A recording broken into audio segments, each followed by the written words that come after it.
मित्रांनो, तुम्ही आजवर मला लई मदत केली, कायम मला सपोर्ट करत आलात, त्याबद्दल खरंच लई लई आभार.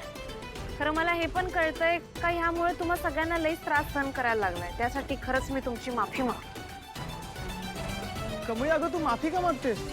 अगं आम्ही इकडे सगळे सत्याच्या बाजूने लढायला आलो आणि तू सत्याच्याच बाजूने उभी आहेस.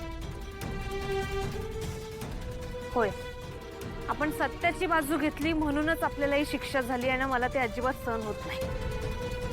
आता हा लढा फक्त कमळीचा नाही, तर शिक्षणाचं स्वप्न घेऊन या कॉलेजमध्ये येणाऱ्या प्रत्येक विद्यार्थ्याचा झालाय. ह्यो लढा विद्यार्थी आणि आपलीच मनमानी करणाऱ्या कॉलेज मॅनेजमेंट मधला आहे. ह्यो लढा न्याय आणि अन्यायाचा आहे. ह्यो लढा आता आपल्या सगळ्यांचा आहे. हो, बरोबर बोलतेय कमळी. आता हा लढा आपल्या सगळ्यांचा आहे. हुकुमशाही हाय हाय, हुकुमशाही हाय हाय, हुकुमशाही हाय हाय, हुकुमशाही हाय हाय. हे असा अन्याय होणारी मी पहिलीच विद्यार्थिनी नाही.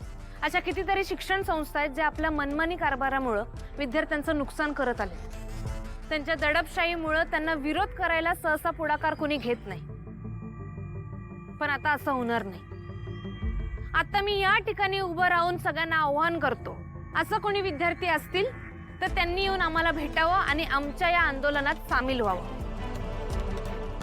मी तुम्हाला वचन देतो का मी तुम्हाला न्याय मिळवून देईन. आपल्यासाठी, माझ्यासाठी, सगळ्यांसाठी मी कायम लढत राहीन.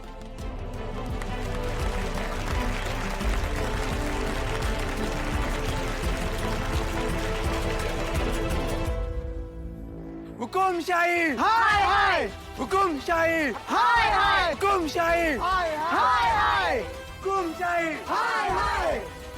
मॉम, राणी आजी कमळी तर स्टुडंट्सची लीडर बनली आहे.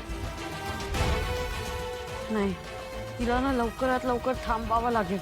तिला थांबवलं नाही ना तर हे प्रकरण वाढेल आणि मग तुला फालतू मध्ये 2 स्टुडंट्स, 2 काय त्याच्याहून जास्त स्टुडंट फुकटात घ्यावे लागतील. खरं मॅडम, लवकर काहीतरी करायला पाहिजे, नाहीतर काय होईल? अहो, काय लगेच एवढे घाबरला? अरे काय एखाद्या चमकोगिरीचं भाषण केलं म्हणजे सगळे स्टुडंट लगेच तिच्या मागोमाग जातील.